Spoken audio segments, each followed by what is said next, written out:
मित्रों, मैंने आपको पहले इसी प्रोग्राम में ये जो हमारे पास ये पीस ड्राइंग है इसी में बताया था आपको कि हम इस फेस की कटिंग कैसे करेंगे।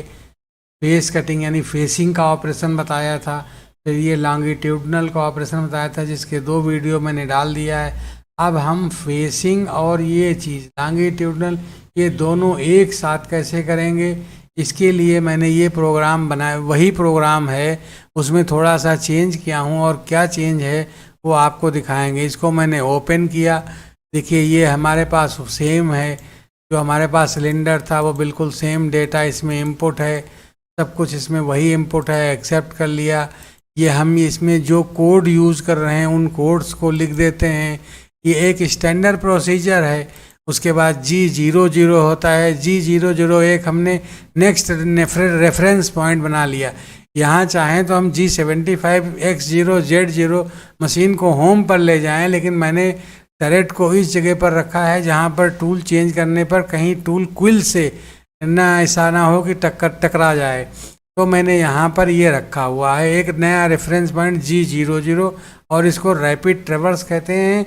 इसमें आप देखेंगे तो G00 सबसे ऊपर लिखा हुआ रैपिड पोजीशनिंग। उसके बाद मैंने टूल को सेलेक्ट किया। कौन सा टूल? मैंने रफिंग टूल ले लिया।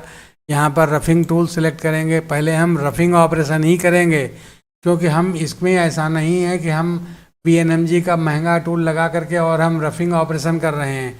रफिंग ऑपरेशन के लिए रफिंग का टूल लगाएंगे।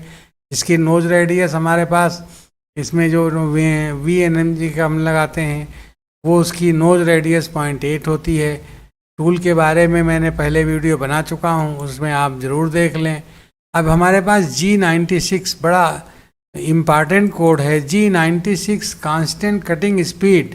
It means constant cutting speed जो होती है हर एक मटेरियल की, मटेरियल चाहे वो माइल्ड स्टील हो, high speed steel, mild steel है, हमारे पास हाई कार्बन स्टील है, टंगस्टन कार्बाइड है, या स्टेनलेस स्टील है, या और भी हार्डेंड है, हीट ट्रीटेड स्टील है। तो सब में कटिंग स्पीड अलग अलग होती है। ऐसा नहीं है कि एक होती है। ये डेटा बुक में आपको मिलेगा। ये आप याद नहीं कर सकते हैं कि भाई कटिंग स्पीड किसकी कितनी रखेंगे। अब कोई ऐसा मटेरियल है जैसे माइल्ड स्टील कट कर रहे हो तो उसमें ऐसी कोई बात नहीं है, उसमें 25 होती है कटिंग स्पीड। अब हमने यहाँ पर रफिंग टूल को सेलेक्ट किया। इसके बाद फिर M04 क्लॉकवाइज डायरेक्शन में मशीन पर मैंने आपको बताया था।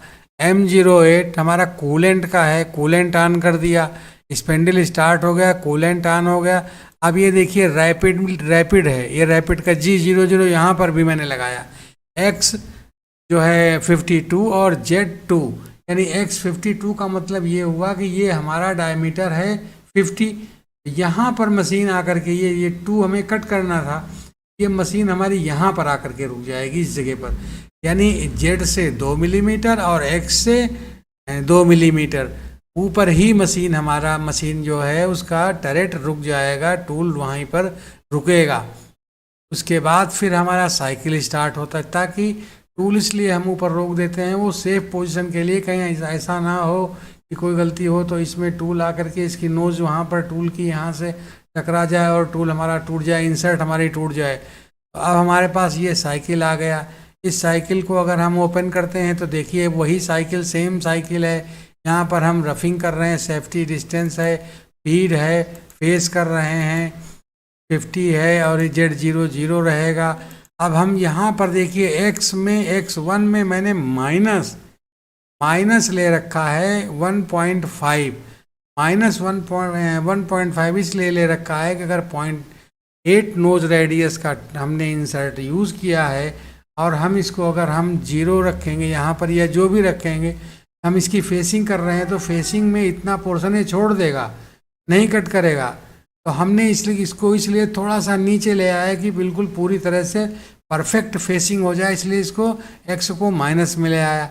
और Z हमारा माइनस में 2 मिलीमीटर का कट करना ही करना है इसको, तो Z 2 मिलीमीटर कट करेगा ये।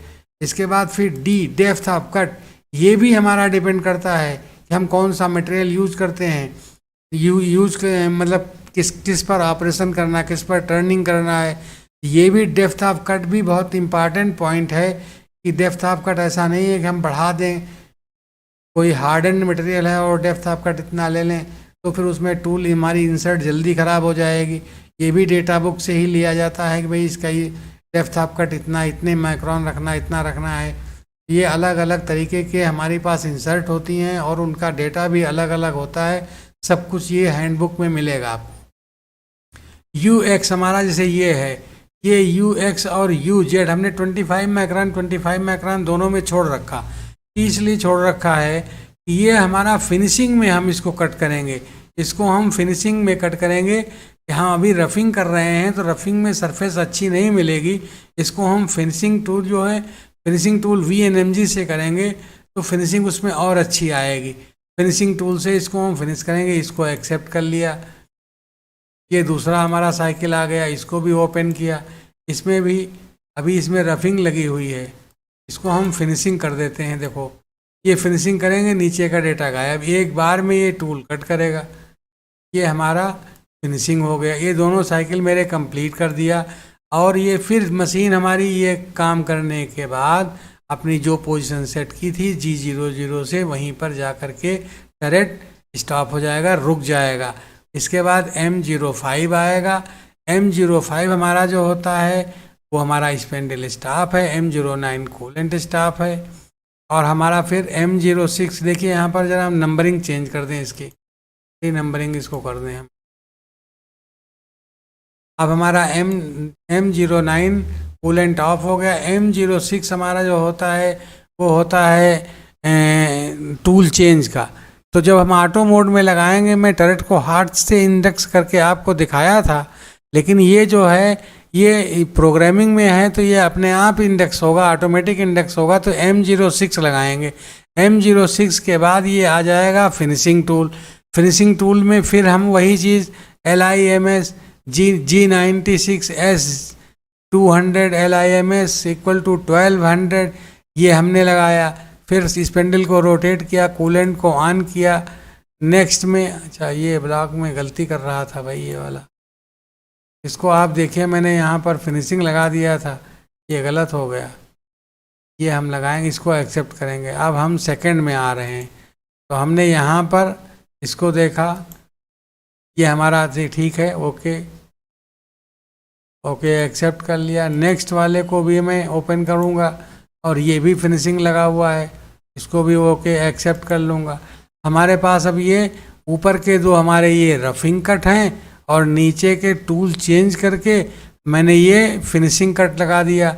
फिनिशिंग का काम पूरा करने के बाद ये टूल अपनी जगह पर टरेट चला जाएगा वापस। M08 हमारा कूलेंट ऑफ हो जाएगा, M05 स्पेंडल ऑफ हो जाएगा, M30 machine ready for next programme.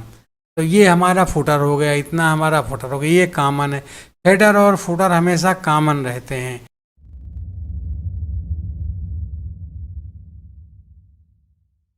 देखिए मैंने इस प्रोग्राम को, अब पूरे प्रोग्राम को ओपन कर दिया हूँ और पूरा प्रोग्राम में जो हेडर फुटर और ये जो बीच में प्रोग्रामिंग है, ये सारी चीज़ों के बारे में मैंने एक्सप्लेन कर दिया। अब इसको हम एक बार सिमुलेट करेंगे और सिमुलेट करके फिर देखेंगे कि क्या कहाँ पर अगर प्रोग्राम में कोई गलती होगी तो वहाँ पर एरर आ जाएगा और अलार्म आ जाएगा। तो हम इसको सिमुलेट कर रहे हैं। सिमुलेशन में देखिए कैसे सिमुलेशन होता है। अब सिमुलेशन में सबसे पहले मैं रफिंग टूल आया। देखिए ये रफिंग टूल है, DNMG का टूल है, इसका टूल नोज रेडियस 0.8 है। तो हम इससे रफिंग करेंगे क्योंकि इसमें रफिंग करने में हम कट ज़्यादा लेते हैं, तो रफिंग करने के लिए ये टूल है। इसके बाद ये देखिए ये फिनिशिंग टूल आया। फिनिशिंग टूल हमारा VNMG का था और इसकी टूल नोज रेडियस 0.2 होती है। तो हमारे पास इस तरह के इस फिनिशिंग के लिए जो भी टूल यूज़ करेंगे उसकी टूल नोज रेडियस कम होगी।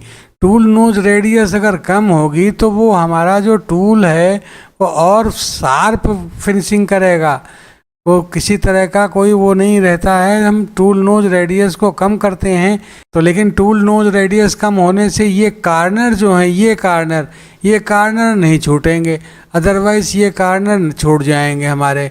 तो इसलिए हम VNMG का यूज करते हैं। अब हमने इसको सिमुलेट किया। सिमुलेट करने के बाद हम इसका फर्दर व्यू देखना चाहें तो देखिए ये हमारे पास हो गया। ये फर्दर व्यू इसका थोड़ा सा बड़ा कर दिया। ये फर्दर व्यू इसका टूल पाथ दिखाई दे रहा है और इस तरह की इसकी मशीनिंग हो गई है। अगर आप चाहें कि इसको फिर से सिमुलेट करो 3 डायमेंशन में, तो 3 डायमेंशन में भी ये सिमुलेट होगा। अब इस तरह से इसका सिमुलेशन भी कर सकते हैं। आप कैसे भी सिमुलेट कर सकते हैं। देखिए किस तरह से टूल चल रहा है। अब टूल पाथ आपको देखना है। आप किसी भी तरह से टूल पाथ को सॉफ्टवेयर में देख सकते हैं जो कि मशीन में नहीं है संभव। तो आप इस तरह से इसमें टूल पाथ को देखिए। हमारे पास ये 3D ये देखिए टूल आया हमारे पास, ये हो गया। अब इसके अगर हम डिटेल में जाएंगे तो ये कट आया और मैंने कट को एक्टिव कर दिया। जब कट एक्टिव करेंगे तो ये देखिए इस तरह से इसमें कटिंग हो गई। जो ये कटिंग है, ये कटिंग मशीन में नहीं संभव है। ये मशीन में हम टूल किसी जाब को कट करके नहीं देख सकते हैं। हम ओडी टर्निंग कर रहे हैं और अभी हम ओडी टर्निंग के कई वीडियो बनाएंगे कि ओडी टर्निंग आपको पूरी तरह से आ जाए। उसके बाद फिर हम आईडी की बात करेंगे, थ्रेडिंग की, आईडी की, प्लंज टूल की, ड्रिलिंग की, इस तरह की हम बात करेंगे जो है इसमें। अभी तो टर्निंग चल रहा है, फिर कंटूर आएगा, फिर मिलिंग आएगा, प्लंजर आएगा, प्लंज कटिंग। तो इस तरह से अलग अलग होता है। आप पहले ये बेसिक से समझिए, बेसिक से समझिए। धन्यवाद।